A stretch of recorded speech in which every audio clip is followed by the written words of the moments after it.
Hey there, baseball fans. Nathan Rohde and Shooter Hunt here with the latest episode of Coffee and Curveballs. Shooter, we got 4 weeks. We're actually just under the 4-week mark before the MLB draft, and my head is starting to spin. You got to be getting itchy, just waiting to see who they're going to call at 1, but more importantly, who they're going to call at 2, 3, 4, because I think that's the spots in the draft right now that everybody's are not worried about, but thinking about.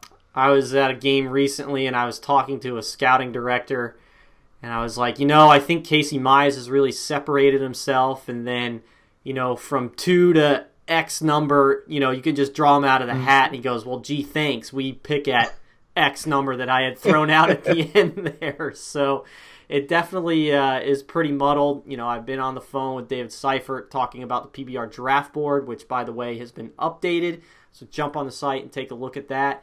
But, I mean, you can pick any area of the draft, 10 to 40, 25 to 75, and really you can shake those names up any which way you want. And it's a good class. I'm not trying to say that's a negative. It's just, it's really muddled, and a lot of these guys are really good, and there isn't a lot separating them. It's a great year to have a lot of picks in those first 50. So those teams with a few of them are got to be very happen with this year's draft class. Mm-hmm. No doubt. So speaking of the draft, I just returned from Georgia. It was a last-minute trip. Ran down there to hang out with Blake Davis, our director of scouting down there. We saw a workout that was put on by an area scout, and it had high schoolers, junior college guys, and some college guys, like 4-year college guys, playing that are, for whatever reason, not playing anymore. So, for example, Ethan Hankins was there. His team was eliminated from the postseason. Same goes for Kelvin Smith Jr., as well as Lawrence Butler, a couple of hitters that stood out down there. Junior college guys, some of them are done. There was a college player there that was recently ruled ineligible, so he's now trying to get some workout stuff in so that he can be seen by scouts. But a really quick trip, went in, and obviously Hankins is the headliner, so he's the guy we're going to talk about the most. The question with Hankins, as you know, Shooter, is the breaking ball. We all know about the fastball. He was 92 to 96 on Sunday with excellent life, riding through the zone. Everyone knows that he can dominate with that. But it's a question of, what's he going to do with his secondary stuff. Showed feel for a changeup, which he got a strikeout on. But the breaking ball, for me, it's still in development. Curveball was a little loopy. Slider, was a cement mixer at times. Didn't quite have the bite that you want from it. So he didn't really answer any questions in my mind. But obviously still showed off that electric arm. Yeah, I mean, the arm strength is obviously still there, so it's going to perk up a lot of scouts. But, I mean, in the fall, when we talked about recruiting classes, we kind of thought Hankins was a for sure gone guy for Vanderbilt. Mm-hmm. But right now it looks like maybe he could make it to campus, so college baseball fans will hopefully be wanting to get Ethan Hankins to campus, but we'll see what happens. Yeah, for me, I'd say I'm not inside Ethan Hankins' head. Haven't had this specific conversation with him, but I'd say it's 50-50. I think what it's going to take for him to go pro now is, like you just said, those teams with extra picks. And I think it's going to take one of those teams that has the extra picks so they have that, a little bit more of an inflated bonus pool to really roll the dice on him.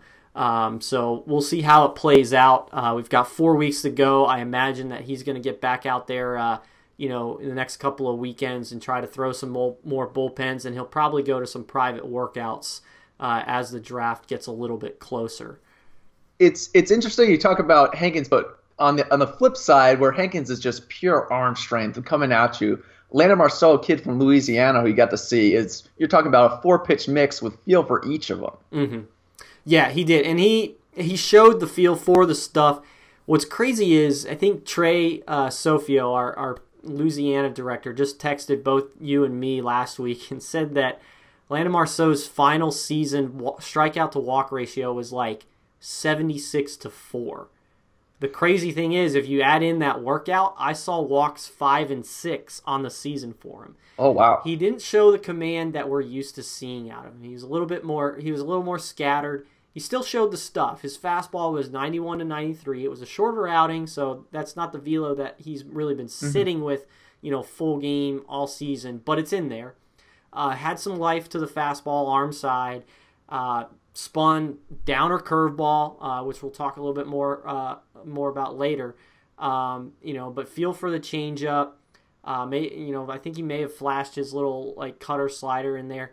But like you said, 3-4 pitch mix usually has feel for that zone, but it just wasn't there that day for him. He's a guy that I think gets to campus and turns into a first rounder, top 2 rounder after 3 years at LSU. And that's what we've predicted from the start.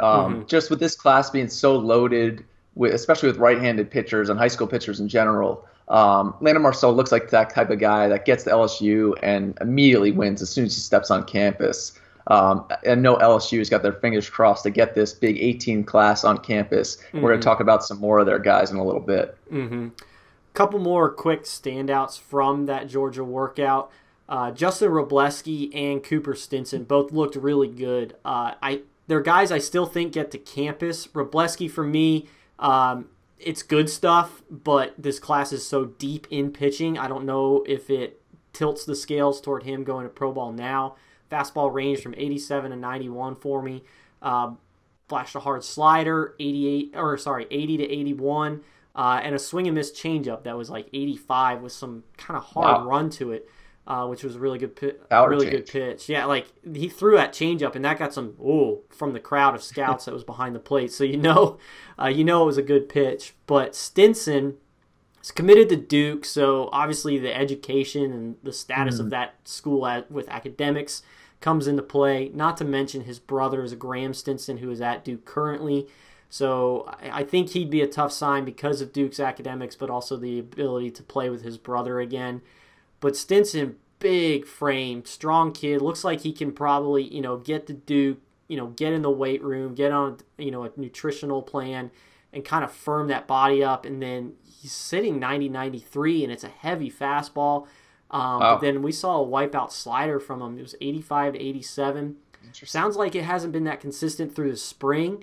But Blake Davis, our director down there, was telling me that's what he saw out of him in the fall. He thought he was a guy that was going to make a jump this spring because he saw that slider, and that's what we saw on Sunday. So yeah. But let's move on now. Some Bayou baseball. We were just talking about Landon Marceau. He's out of the postseason now. His team got eliminated in the first round, but the baseball that is still going on, it sounds like it's pretty exciting, Shooter. Yeah, from going to Tulane and coaching there, I'm a big fan of the Louisiana high school state playoffs.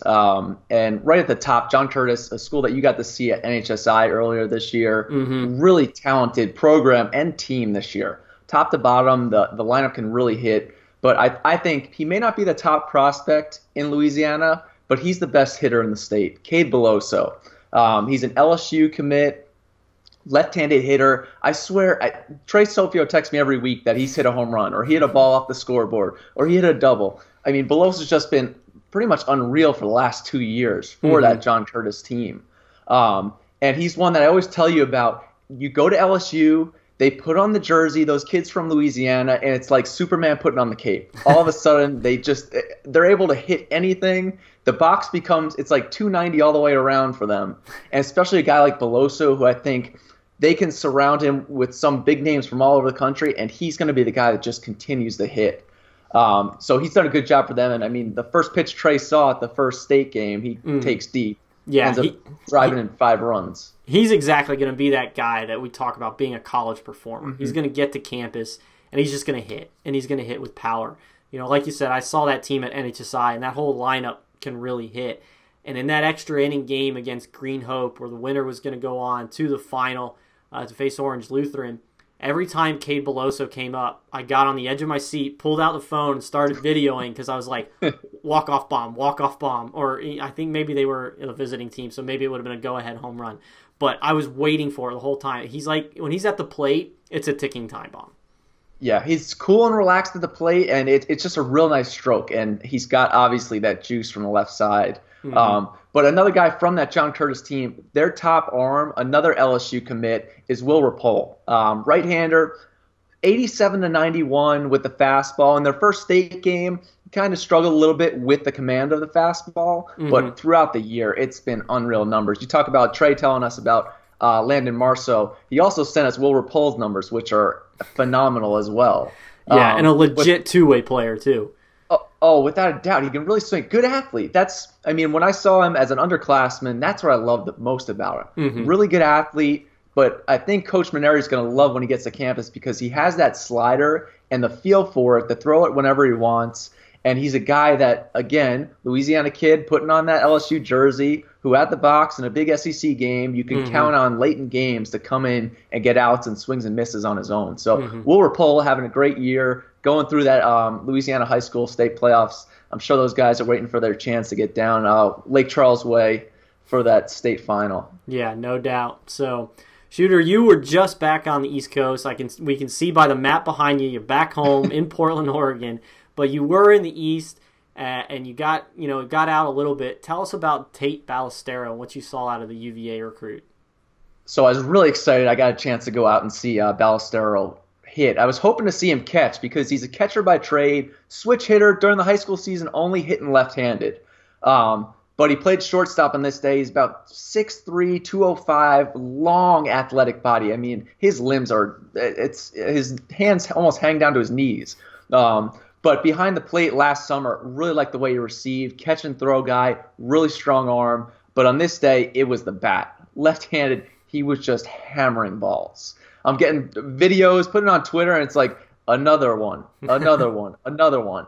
But it's a bigger leg kick, does not get cheated at the plate. The barrel, I swear, it stays in the zone forever. But drove a couple line drives to right, double into the gap in left center. And that athleticism is going to allow him to continue to get better. And he's one that I'm sure you're going to see this summer. And again, that New Jersey 19 class, we're going to talk about a couple more, but it's really impressive.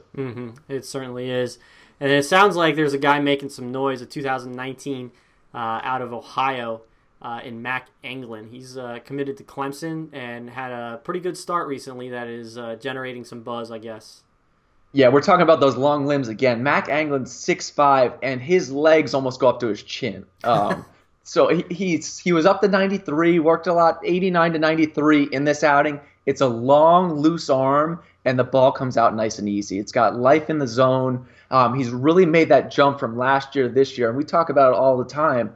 Those guys with those longer bodies, especially going through those growth spurts, starting to mature into his frame and get more comfortable with the new movement patterns. He also had a sharp a curveball, 11.5 curveball that he was able to throw for strikes and get some swings and misses, and threw a few changeups that I'm sure he'll be able to throw more against higher level competition this summer.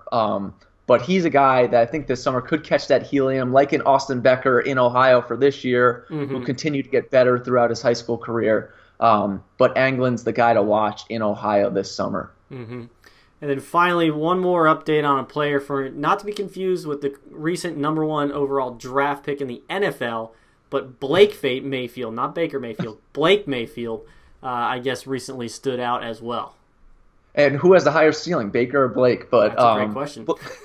Blake in Jupiter, I got to see him. I loved what he was about. Had really good feel for how to pitch. Was 86 to 88 down there, but the slider definitely showed the ability to spin that.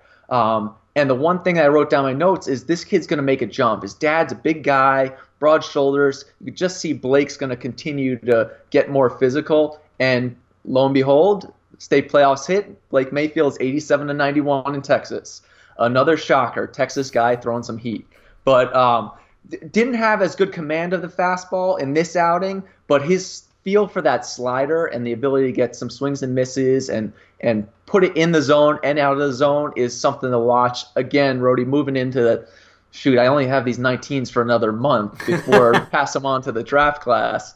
But Blake Mayfield's a guy that's going to continue to catch that helium as he grows into that frame.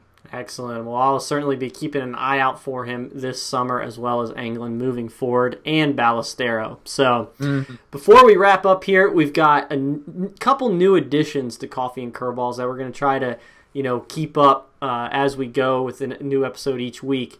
But first off, let's start off with the Bomb Squad, highlighting some home runs that were captured in the recent week. But Shooter, you take away the Bomb Squad for the inaugural edition. Right off the bat, Miko Rodriguez out of Michigan, Texas A&M recruit, 2018 draft hopeful. He hit a tank. Then you got Noah Naylor, 2018 draft hopeful from Canada. He hit a tank. Of course, Cade Beloso, we already talked about it. Out of John Curtis in Louisiana, LSU recruit, has shown that big power all year. First pitch of the state playoffs. Here we go. Let's go. Get going, boys. And then to throw in one college guy from Iowa, thanks Rob Allison, Robert Newstrom, just absolutely crushed this one. And he let him know a little bit in the box. So that's Bomb Squad for us there. Excellent. And our other new addition, because this is coffee and curveballs, and as we all know, hashtag spin wins, we've got the spin zone for you. I got two guys this weekend that really spun some good breaking balls. We talked about them a little before. Landon Marceau, right-hander, LSU recruit out of Louisiana, showing us that downer 12-6 breaking ball, kind of in that 77 to 80 range. And then Cooper Stinson, big, strong Duke recruit, brother of Graham Stinson, currently a Blue Devil, flashing an 85 to 87 wipeout slider to go with his low 90s fastball. And then I'm going to throw in a 2020 Ole Miss recruit out of Oklahoma, Cade Horton, a guy we saw at the Future Games last summer, who has really continued to progress physically and just throwing a true slider, just dropping off the table with some tilt, 77 to 79. And then, of course, Mac Anglin, the big dog out of Ohio in the 19 class with that 11-5 curveball, 79 to 82. Excellent. So there you go. New segments for you. Bomb Squad and Spin Zone. Stay tuned to future episodes of Coffee and Curveballs to see who makes it. But, Shooter, to wrap it up here, let's talk about what is next. What is next is I am going to be looking at the college baseball landscape. The SEC is wild right now. The Big 12 is wild. The Pac-12, we got Oregon State, Stanford this weekend. College baseball is coming into its own. And you also got state tournament playoffs all over the country for high school. What about you? Excellent. I myself finally heading up to the Northeast. It looks like things are kind of making a turn up there. Might get some games in. So the sun has finally come out. Yeah, so I'm flying up there on Thursday. Some of the schedules are still to be determined because obviously there's a lot of pitchers up there and those rotations can change. But hopefully I'll see Lenny Torres, Brandon Neek, Mike Ciani, potentially a matchup between Nick Decker and Jack Herman. Try to get the Boston guys like Steven Hajar. If Mike Vassell is healthy and comes back, maybe I'll check him out. Ryan Cusick is obviously on the radar. So lots to see in the Northeast. So I'm going to go up for 7 days, and whatever I get, I get.